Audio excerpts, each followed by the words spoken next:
Sekarang poin kedua, hak diri sendiri. Apa itu? Tidak ada manusia yang hidup di dunia yang tidak pernah melakukan kesalahan.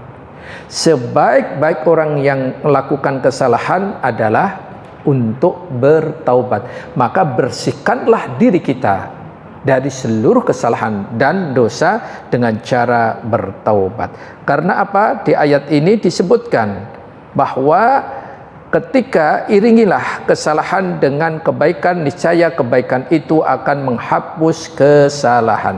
Innal hasanati yudhibnas sayyiat. Apa saja itu? Mari kita perhatikan. Dosa itu ada dua, dosa besar dan dosa kecil. Kalau dosa besar, maka cara menghapusnya adalah dengan taubatan nasuha. Tetapi dosa kecil, maka dengan melakukan ketaatan kepada Allah. Baik, yang pertama dosa kecil dulu. Silahkan dibuka Quran surat Hud surat 11 ayat ke-114.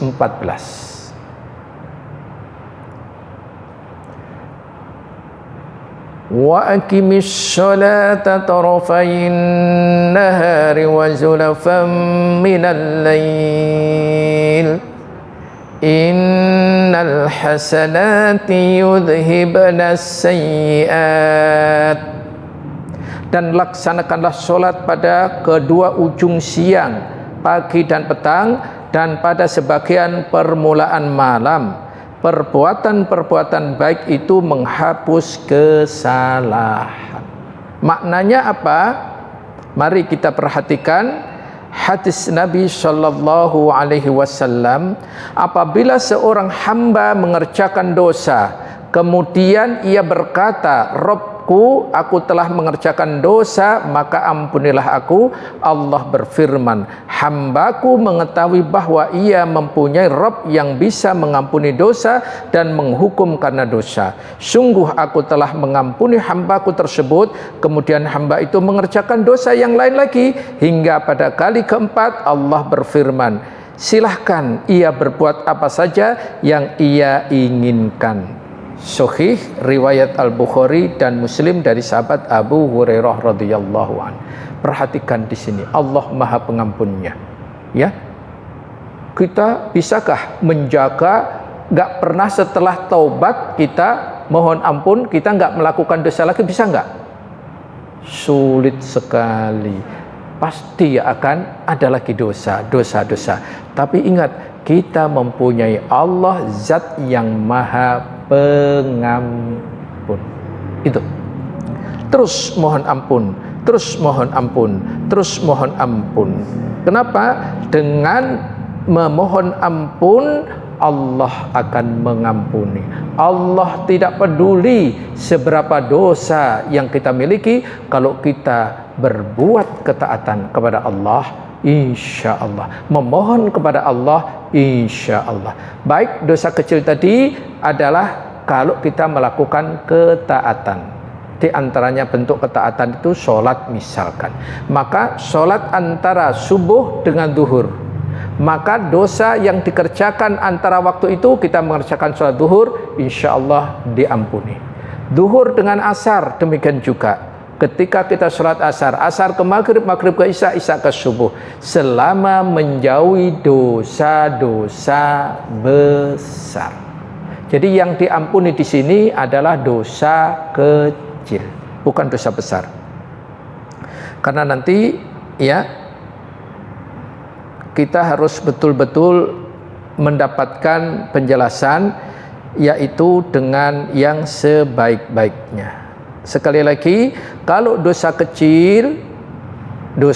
kecil bisa terhapus ketika kita mengerjakan ketaatan kepada Allah, dengan catatan selama kita menjauhi atau meninggalkan dosa-dosa besar.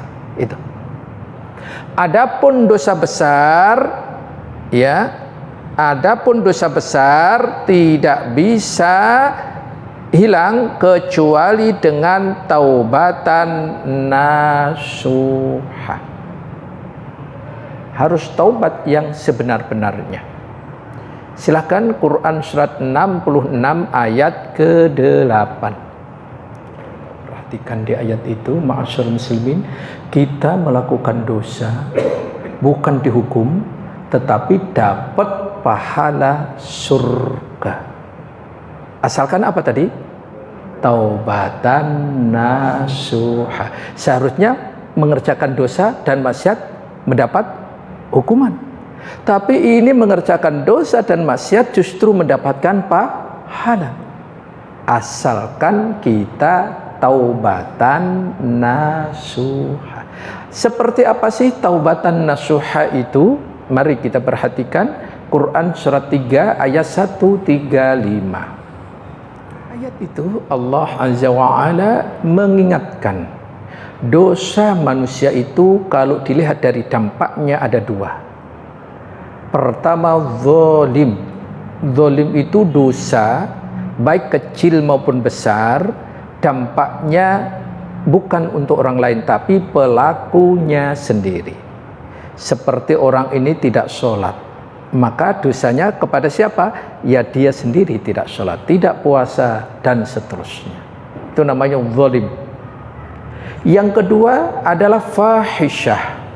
Apa yang disebut dengan fahisyah itu? Dosa yang dampaknya bukan hanya pelaku tapi juga berdampak kepada orang lain. Seperti apa? Fahisyah itu zina.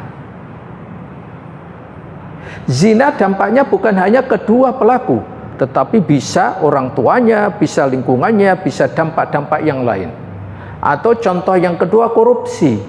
Korupsi itu dosanya bukan hanya dia pelakunya, tetapi ketika ia anggaplah contoh misalkan korupsi jalan, pembangunan jalan, dikorupsi.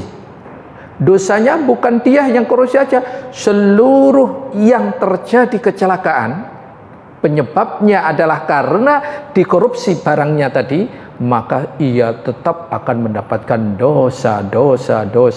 Sekali kecelakaan, bagaimana kalau jalan raya setiap saat dengan itu ada kezaliman, maka itulah fahisyah.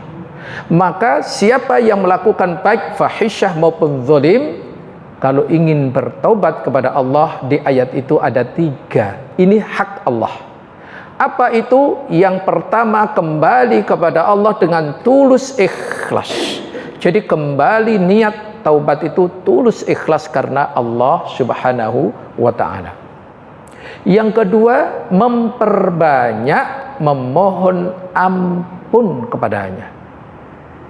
Yang ketiga adalah bertekad bulat tidak akan mengulanginya kembali. Itulah pilar taubatan nasuha kepada hak Allah. Namun kalau dosa itu berkaitan dengan hak Adam atau manusia, ditambah satu lagi, meminta keikhlasan atau keridhaan dari yang dizolimi. Kalau berkaitan dengan mal, ya harus minta keikhlasan, kalau enggak dikembalikan. Kalau mengenai kehormatannya, ya dia harus datang meminta maaf agar dia merelakan dan atau memaafkannya. Inilah cara membersihkan diri kita sebagai hak terhadap diri kita, mensucikan diri baik secara zahir maupun batin. Ini poin kedua.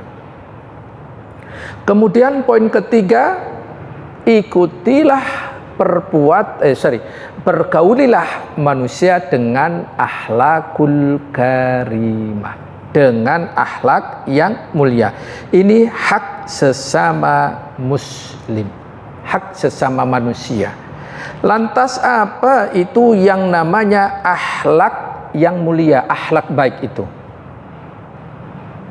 Baik, saya akan sampaikan beberapa penjelasan dari para ulama berkaitan dengan akhlak yang baik. definisinya dulu. Yang pertama adalah Hasan Al-Basri, seorang tabi'in. Beliau mengatakan akhlak yang baik adalah ramah, dermawan, dan bisa menahan amarah. Jadi menurut beliau Hasan Al-Basri, akhlak husnul khulq adalah al-karam, yakni ramah, kemudian dermawan, dan bisa menahan marah. Yang kedua menurut Asy-Sya'bi, akhlak yang baik adalah bersikap dermawan, suka memberi, dan memberi kegembiraan pada orang lain. Jadi kalau kita selalu memberikan kegembiraan orang lain, berarti akhlakul karimah. Misalkan ada teman, saudara, sahib kekurangan, ada kesulitan, kita bantu, mereka gembira, mereka senang, itu akhlakul karimah. Kemudian yang ketiga, Ibnul Mubarak mengatakan akhlakul karimah adalah bermuka manis, gemar melakukan kebaikan, dan menahan diri dari menyakiti orang lain. Kemudian Imam Ahmad bin Hanbal rahimahumullah, akhlakul karimah adalah tidak mudah marah. Nah, ada ya yang mudah marah ya? Iya. Kemudian dan cepat naik darah, dan bisa menahan amarah di hadapan orang lain atau manusia. Iya. Jadi misalkan jamaah ada asisten rumah tangga melakukan kesalahan, gimana? Bisa nahan? Kalau bisa nahan berarti punya akhlakul karimah. Tapi biasanya komanya nggak ada, bahkan titiknya banyak pun ditabrak terus. Oleh karena itu, bagaimana kiat meraih akhlak yang baik? Sekarang kiatnya. Akhlak dikatakan alami atau bawaan, artinya bahwa sejak awal seorang hamba dianugerahi akhlak yang baik tersebut. Dan ada pula yang tadinya seorang tidak berakhlak baik, namun ia berusaha membiasakan dirinya berakhlak baik hingga benar-benar memilikinya. Syarh Arba'in An-Nawawi halaman 221. Syekh Muhammad bin Shalih Al-Utsaimin. Jadi pertama ini akhlak yang baik itu ya harus dilatih. Ya, akhlak yang baik itu harus dilatih. Kalau nggak dilatih nggak akan bisa. Maka ada 3 contoh dari Allah, kalau ini nggak dilatih nggak akan bisa. Apa itu? Mari kita perhatikan. Quran surat ketiga ayat 134. Jadi ini semua akhlakul karimah, tetapi nggak bisa begitu saja melakukannya, harus dilatih. Contohnya di sini, alladzina yunfikun, yaitu orang-orang yang berinfak fis-sarra'i wad-dharra. Yang pertama, kalau sudah terbiasa infak itu dilatih di waktu lapang, insya Allah di waktu sempit pun karena sudah terbiasa akan terlatih. Itu. Yang kedua, wal kadhiminal ghaidh, orang-orang yang menahan amarahnya. Jadi tidak ada orang yang nggak marah. Memang ini sudah sunatullahnya seperti itu. Tetapi marah pun ternyata bisa kita redam dengan cara terus melatih, membiasakan, memanage dan mengarahkannya. Itu. Yang ketiga, wal afina 'anin nas, memaafkan kesalahan orang lain.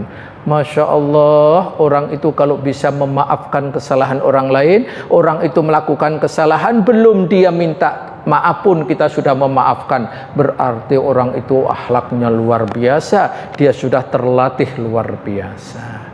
Tapi biasanya dia sudah datang minta maaf aja gimana? Iya, pintunya diketok-ketok salam 3 kali pun nggak dibuka. Tidak boleh ya. Coba latih sekali lagi. Ada 3 yang kata Allah Tabaraka wa Ta'ala melalui firman-Nya ini, ada 3 amalan yang sangat mulia, berakhlakul karimah. Ini berkaitan kepada sesama manusia, perlu dilatih. Pertama tadi apa? Infak. Yang kedua, menahan amarah. Yang ketiga, memaafkan kesalahan orang lain. Kalau ini bisa kita latih terus, kita latih terus, insya Allah yakin pelan namun pasti, terus diawali dengan kita berdoa, berniat baik, ya Allah perbaiki hamba mempunyai akhlakul karimah. Terus usaha doa, terus dilatih, insya Allah hak Allah akan terpenuhi, hak diri kita akan kita penuhi, dan hak orang lain juga terpenuhi. Betapa bahagianya orang yang bisa memenuhi 3 hak yang luar biasa ini. Semoga Allah Tabaraka wa Ta'ala memberikan kemudahan bagi kita, memperbaiki amalan-amalan kita bisa memberikan hak kepada Allah, hak kepada diri kita, dan hak kepada orang lain. Amin, amin ya rabbal alamin. Demikian kajian yang bisa kami sampaikan. Minta maaf atas segala kekurangan. Kita akhiri, subhanakallahumma wa bihamdika asyhadu an la ilaha illa anta astaghfiruka wa atubu ilaik. Wassallallahu ala nabiyyina Muhammad wa ala alihi wa sahbihi wasallam, wa akhiru da'wana anil hamdulillahi rabbil alamin. Wassalamualaikum warahmatullahi wabarakatuh.